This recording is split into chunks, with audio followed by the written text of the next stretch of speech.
If you are struggling to edit your Insta360 footage, then don't worry, because in this video, I'm going to help you edit faster with my top 10 Insta360 studio tips and tricks. So let's get started. At the NAB Show 2026, myself and Cash helped over 100 Insta360 users learn how to use Insta360 Studio, so we know exactly what you are struggling with. So tip number 1 is the difference between the Media and Project tab. So in the Media tab, you can only edit a single 360 video at a time. But in the Project tab, you can edit multiple 360 video clips into a single timeline. In the Project tab, you can also add music, text, transitions, and template camera movements, which you cannot do in the Media tab.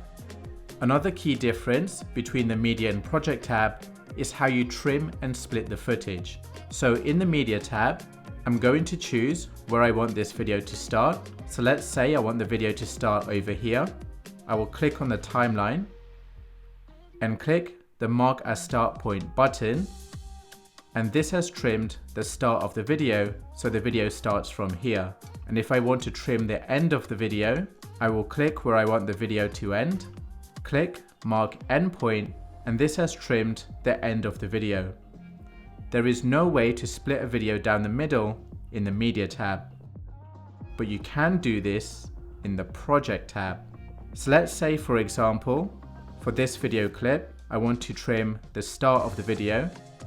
I can do this by hovering over the start of the video and bringing it inwards to trim the start, or I can move the white playhead where I want this video to start and trim the beginning. I can do the same for the end of the video by moving the right marker inward, clicking the white marker where I want this video to end, and click Trim End. And if I want to split this video down the middle, I will click where I want to split the video, click this split button. Now the video is split into two parts. And if I want to remove the middle part, I will click where I want to make a split, tap Split, and now I can delete this middle part by clicking the trash can icon. So which tab should you use? The Media tab or the Project tab? Well, if you're editing a single 360 video clip, then I recommend using the Media tab. If you want to edit multiple 360 video clips together, then I recommend using the Project tab. But if you want the ability to split a footage straight down the middle, then you can import a single 360 video clip into the Project tab to use this feature. If you are learning a lot from this video, then hit subscribe for more Insta360 tutorials. Tip number 2 is to turn on grid lines and the center point, and this will make it way easier to move your video around to get the perfect shot. To add the grid lines and center point, go to Window, Guides, Grid Lines, then Window, Guides, Center Point, and now you can easily put your subject in the middle. To do this, in the Project tab, go to the hamburger menu icon here, which says Guides, select Grid Lines, and select Center Point. To never record blurry or noisy 360 video ever again, then you need to download my free X5 cheat sheets. In here are the best settings for a variety of situations during the day and night. So click the link in the video description to get your copy. Tip number 3 is how to create camera movements, and we do this using keyframes. A keyframe tells the video where to look. So should it look at the hotel? Should it look at the Eiffel Tower? Or look at myself? In this example, let's start by looking at myself at the beginning of the video. So to do this, I'm going to add a keyframe by clicking this button. So now the video knows, look at myself at the beginning of the video. Over here are some settings to control how the video looks. So I can move the video left and right, I can move it up and down. I can roll it. I can zoom out or zoom in. And I can choose the amount of distortion. Over here are some preset settings. So I'm going to click the linear look, and this is going to give you the most natural look without any curved lines. And if I move down to the left hand side, it's going to give me a more zoomed out look, but there's going to be more curved lines. I like to use the linear look to get the most natural look. And as I move the preview screen, you can see that the settings are changing over here. So you can either control the footage by clicking and dragging on the screen, or by being more precise and using the controls here. So now that I'm happy with how the video looks at the beginning, I'm going to move forward 2 seconds in the timeline. So right now I'm at the 8th second, so I'll move forward to the 10th second. I'm going to keep myself in the middle of the video, so I'm going to add a keyframe here. And then in the next second, at the 11th second, I'm going to turn around to look at the forward view and add a keyframe here. So if I play this back by going to the beginning of the timeline, there is 2 seconds of looking at myself, and then it turns around to look at the forward view. To delete a keyframe, click the keyframe and click the X button under it. Or if you want to clear all the keyframes, go to Edit and Clear All and delete. Another way to add keyframes is by reframing where you want to look by clicking and dragging, and then right click to add a keyframe. If you're on Mac, you will need to hold Control and right click to add a keyframe. Tip number 4 is how to do hard cuts using keyframes. In this video, there are easily 5 or 6 different shots. There's a shot looking at myself, at the hotel, the forward view, the Eiffel Tower, a tiny planet view, and a wider view looking back at myself. So how can we show all this in a reel that's less than 10 seconds long? So to do this, I'm going to go to the aspect ratio button and select 9:16. Then I'll make sure I'm at the beginning of the video. I will position myself in the middle, scroll the mouse to zoom in, put myself in the middle, add a keyframe here, and then I'm going to move forward 1 second in the timeline. So the beginning here is at 8.7 seconds, so I'll move to 9.7 seconds and click here. Move the view to look at the hotel, add a keyframe here, move forward another second in the timeline to 10.7 seconds, look at the forward view, add a keyframe here, move forward another second in the timeline to 11.7 seconds, move the view to look at the Eiffel Tower, add a keyframe here, move forward another second in the timeline to 12.7 seconds, then I will look towards myself, add a keyframe, select the tiny planet view, and I'm going to increase the field of view slider to zoom out, and I'll drag up slightly to make sure the Eiffel Tower is in frame. Then I'll move forward another second in the timeline to 13.7 seconds, add a keyframe, use the mega view, and then drag down to look back at myself, So this is the wider view. And if I play this back, you will see in between the keyframes, it's just spinning around. But if I want to make a hard cut in between the keyframes, then I'm going to select the line in between the keyframes and select none. So this will get rid of the movement in between the keyframes. And I'm going to do this for all the lines.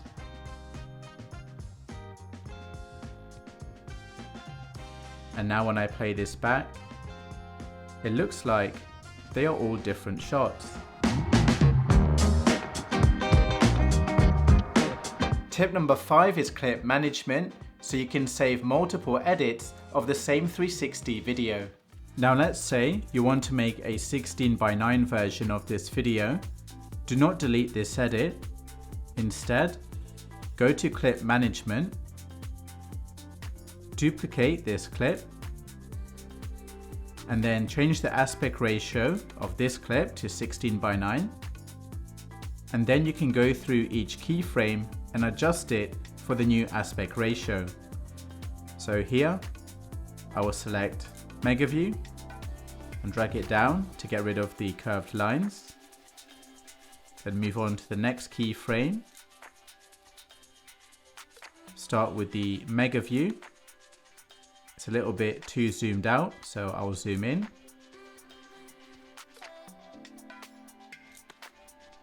Then move on to the next keyframe. I will use linear here, so the buildings are not distorted with curved lines. Let's try linear as a starting point here, and then reframe the Eiffel Tower so it's in the middle. Then move on to the next keyframe.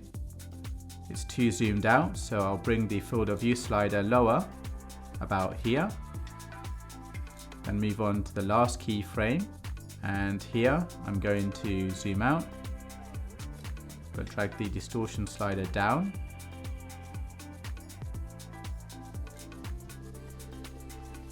To about here. And now I have a 16:9 version of this video.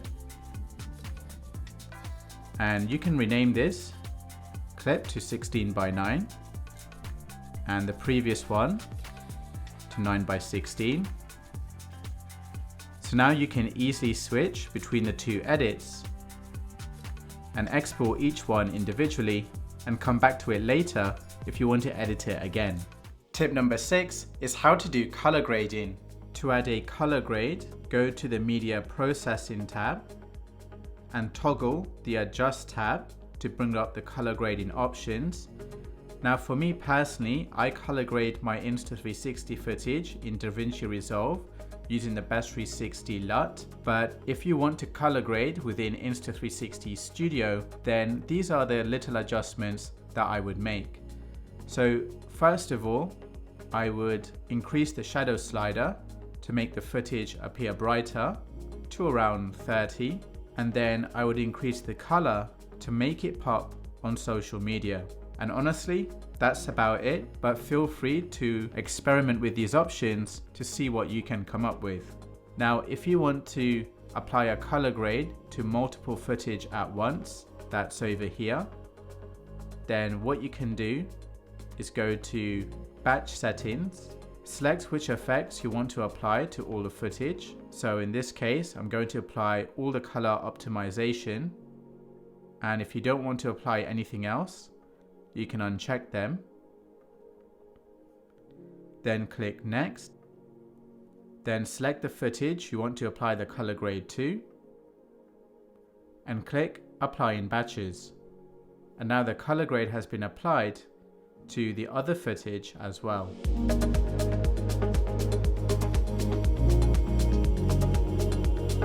Tip number 7 is how to add text. To add text, go to the Text tab, and over here you can browse all the template text. I'm going to select this one and add it into the timeline at the beginning of the video. And then I will move forward in the timeline so the text is visible. I can click and drag the text to reposition it. So I'll move it up so it's visible against the sky. And I'm going to change the text to Vegas vibes. And to make sure it's completely center, I'll change the X position to 0. And now when I play this back, there is text in the video. Tip number 8 is how to add music.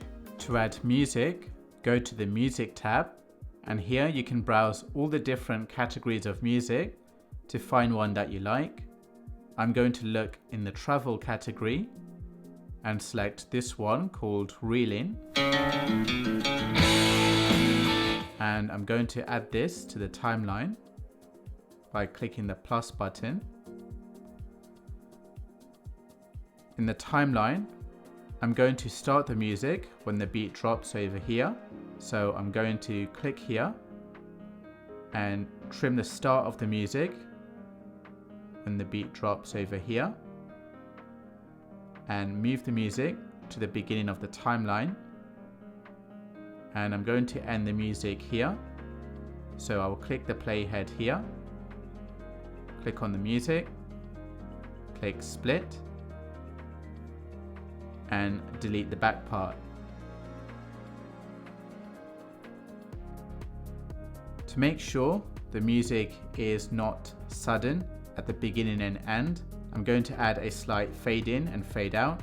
So I'm going to select this marker over here and drag it to the right to add a slight fade in effect. And I'll do the same at the end to add a fade out effect. And if you want to make the volume of the original video lower, click on the video, go to audio, and here you can lower the volume. So I'll put it down to 0. And now if I play this back, I now have music in the video. Tip number 9 is how to track a subject without using keyframes. Let's say in this example, you want to follow the yellow taxi driving across the road.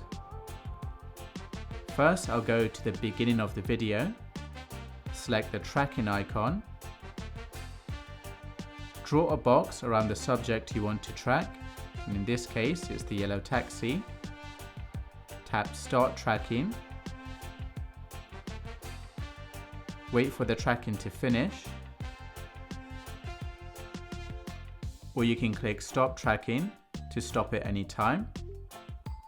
Then you can click on the green highlighted area to choose how the video looks like. So I'm going to go with linear. Now if I play this back, it's automatically following the taxi without adding any keyframes. And finally, tip number 10 is the best export settings for social media. To export your shot for social media, click the export button. To export a low quality video that Instagram will not recompress, set the resolution to 1080 by 1920, which is a HD video. Set the bitrate to 8. Set the encoding format to H.265 and export the video. If you want to export a high quality video, so Instagram does recompress the video, then I would set the bitrate to 50.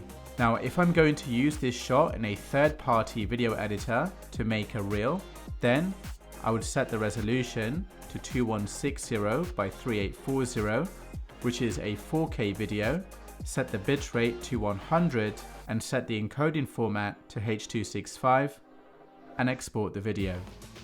That's it for this video. Hit the like button if you learned something new. Check out the X5 cheat sheets in the video description, and I will see you in the next video.